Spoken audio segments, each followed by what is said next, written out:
दून हलचल, नजर हर खबर पर। बीजेपी प्रदेश में जहां आशीर्वाद रैली निकालकर जनता से आशीर्वाद मांग रही है, साथ ही पिछले 4.5 साल में किए गए कार्यों से जनता को अवगत भी कराया जा रहा है, तो वहीं दूसरी ओर कांग्रेस की द्वितीय चरण की परिवर्तन यात्रा हरिद्वार में हर की पैड़ी में मां गंगा की पूजा अर्चना के साथ शुरू हो गई है। बड़ी संख्या में कांग्रेसी हर की पैड़ी में यात्रा में शामिल हुए, यहाँ गंगा मैया की पूजा कर यात्रा की सफलता का आशीर्वाद लिया।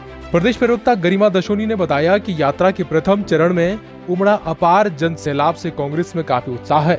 आज प्रदेश की जनता महंगाई, बेरोजगारी, स्वास्थ्य जैसी बुनियादी समस्याओं से जूझ रही है और आर्थिक संकट का सामना कर रही है।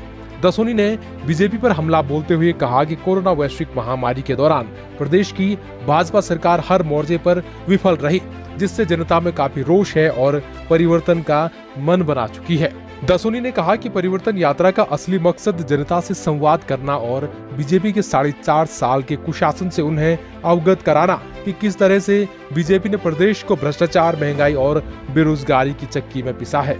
दसोनी ने कहा कि आज जनता के जीवन में घोर निराशा है, उससे जनता को बाहर निकलकर उनके जीवन में परिवर्तन लाना ही इस यात्रा का उद्देश्य है।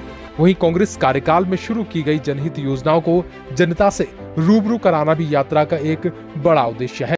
आज उत्तराखंड कांग्रेस की दूसरे चरण की परिवर्तन यात्रा का आगाज हरिद्वार जिले से हो रहा है और आज अंतिम पड़ाव हमारा रुड़की पर समाप्त होगा और वहीं रात्रि विश्राम हमारे सभी कार्यकर्ताओं का, नेतागणों का होगा और कल फिर हमारी एक नई मंजिल तय होगी। तो लगातार 3 दिन तक चलने वाली इस परिवर्तन यात्रा का मकसद सिर्फ इतना है, जनता से संपर्क करना, जनता के सामने इस प्रचंड बहुमत और डबल इंजन की तथाकथित सरकार को बेनकाब करना। 4.5 पौने 5 साल में जो कुकर्म इन्होंने किए, जो कुनीतियों की वजह से जनता को इन्होंने महंगाई, बेरोजगारी और भ्रष्टाचार की चक्की में पीसा, वो जनता को अवगत कराना और कांग्रेस पार्टी के सुनहरे कार्यकाल की याद दिलाना, अपने पायलट प्रोजेक्ट्स की याद दिलाना, अपने पेंशन योजनाओं की, अपनी समाज कल्याण की योजनाओं की, अपनी तमाम जो हमारी महिला सशक्तिकरण की दिशा में या युवाओं के लिए या किसानों के लिए जो हमारी योजनाएं थी, उनसे जनता को अवगत कराना हमारा मकसद होगा। जनता के जीवन में जो आज चारों तरफ निराशा ही निराशा पसरी हुई है उत्तराखंड की जनता के, उनके जीवन में परिवर्तन लाना ही इस परिवर्तन यात्रा का अपना मकसद है। उधर बीजेपी भी कांग्रेस के बयान से पीछे क्यों रहती?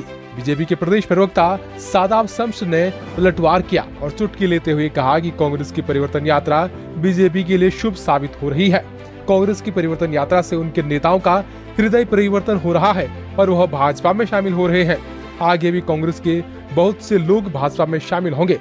इस मौके पर शादाब ने एक शेर भी ठोक डाला, इब्तिदा ए इश्क है रोता है क्या, आगे आगे देखिए होता है क्या। कांग्रेस परिवर्तन यात्रा के माध्यम से और कुछ कर रही हो ना या नहीं कर रही हो, लेकिन एक बात है कि उनके नेताओं का हृदय परिवर्तन हो रहा है, उनके विधायकों का हृदय परिवर्तन हो रहा है, उनके सहयोगी विधायकों का हृदय परिवर्तन हो रहा है और वो भारतीय जनता पार्टी की सदस्यता ग्रहण कर रहे हैं। तो मुझे लगता है कि हमारे लिए तो इनकी परिवर्तन यात्रा शुभ दिख रही है और जिस तरह से ये परिवर्तन यात्रा चल रही है, मुझे लग रहा है कि बहुत बड़ा परिवर्तन कांग्रेस में होने जा रहा है। इब्तिदा इश्क है रोता है क्या, आगे आगे देखिए होता है। बिल्कुल लंबी कतार कांग्रेस के बड़े नेताओं की लगी है और एक एक करके बहुतों के हृदय परिवर्तन हो रहे हैं। जितनी ये यात्रा परिवर्तन यात्रा चलेगी, उतने कांग्रेस के नेताओं के हृदय परिवर्तन होते रहेंगे और वह भारतीय जनता पार्टी में सम्मिलित होते रहेंगे।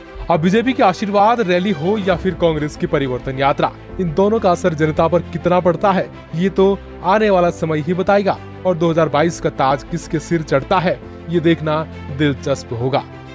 दून हलचल न्यूज के लिए देहरादून से अजय मित्तल की रिपोर्ट।